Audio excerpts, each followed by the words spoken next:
আসসালামু আলাইকুম। এখন বাজে ভোর 4:30। আর এখন আমরা যাচ্ছি হচ্ছে ওসাকা কানসাই এয়ারপোর্টে, কারণ আমার ভাই যাচ্ছে হচ্ছে দেশে। 1 বছর পরে জাপান থেকে বাংলাদেশে যাচ্ছে। তো মানে এই যে ফিলিংস, মানে বাইরের দেশ থেকে বাংলাদেশে যাওয়ার যে একটা ফিলিংস, মানে এটা বলে বোঝানো সম্ভব না যে এটা কতটা আনন্দের বিষয় একটা। তো আমার অলরেডি প্রায় 2 বছর হয়ে যাচ্ছে, কিন্তু আমি দেশে যাইতে পারতেছি না। সে যে যাচ্ছে তার অনুভূতিটা একটু শুনতে চাই, যে কেমন অনুভূতি। তুমি যে যাচ্ছ, তোমার কেমন অনুভূতি? 10 লাখ 10 লাখ কি 10 লাখ টাকা কি লস হচ্ছে তোমার? না 10 লাখ এতটুকুই।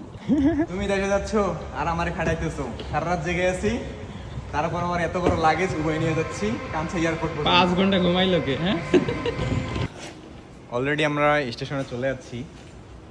একজনও আসে নাই, মানে ভোর 4:30টার সময় কেউ নাই স্টেশনে, পুরো স্টেশন ফাঁকা।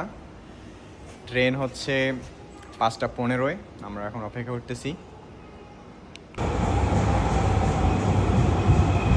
The train on platform 1.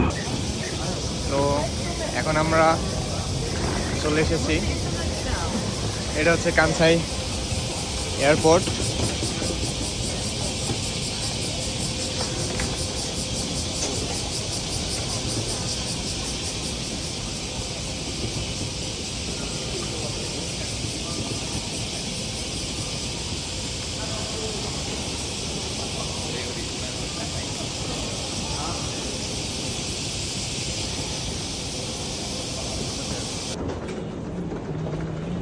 এটা ওসাকার মধ্যে সবথেকে বড় এয়ারপোর্ট।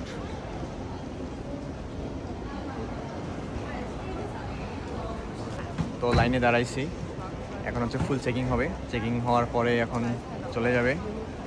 তো এরপরে হচ্ছে আবার 1 মাস পরে। আবার 1 মাস পরে দেখা হবে। 1 মাস পরে আবার জাপানে আসবে। তো আমি এইবার যেতে পারতেছি না, তো ইনশাল্লাহ সামনেবার অবশ্যই যাব। তো সাবধানে যাও।